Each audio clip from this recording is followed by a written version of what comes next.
大家好，欢迎来到老周的桃园生活。今天我们来做家庭版的油泼辣子，也就是辣椒红油，是陕西著名的特色美食，也是我们平时烹饪中非常重要的一种调味料。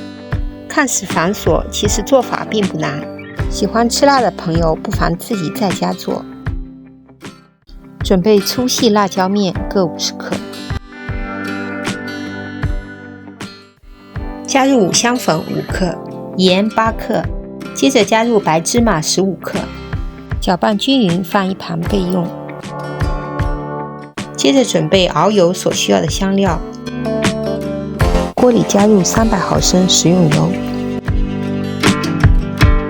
接着加入准备好的配料，这时候就可以开火炸制了，全程保持中小火炸制，炸至配料表面出现焦黄色，就控油出锅，捞出油里的所有香料。炸过的香料不要扔掉，可以留作烹饪其他菜肴。配料捞出来后，开大火升高油温，等锅底出现小气泡，油面有轻微的冒烟，这时候马上关火，将热油分2到3次浇入到辣椒面里，边倒边快速搅拌，切记千万不要一次性加入，那样辣椒面很容易被烫糊，影响口感。等激发出香味后，加入1汤匙香醋和1汤匙的白糖调味，继续加入热油，快速搅拌均匀。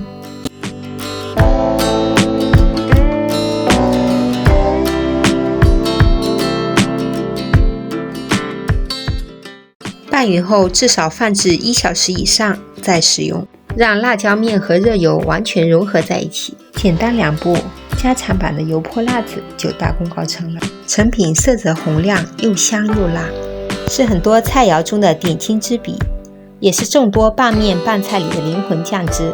喜欢吃辣的朋友不妨平时多做一些放家里备用，自己做的真材实料，还经济实惠。平时适度吃点辣，对身体的好处还是很多的。喜欢的朋友一定要试试看。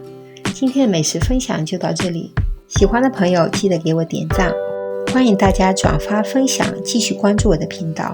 下期将和大家分享另外一道西北的特色美食，将会用到这个灵魂酱汁油泼辣子。喜欢的朋友敬请关注，我是老周，我们下周再见。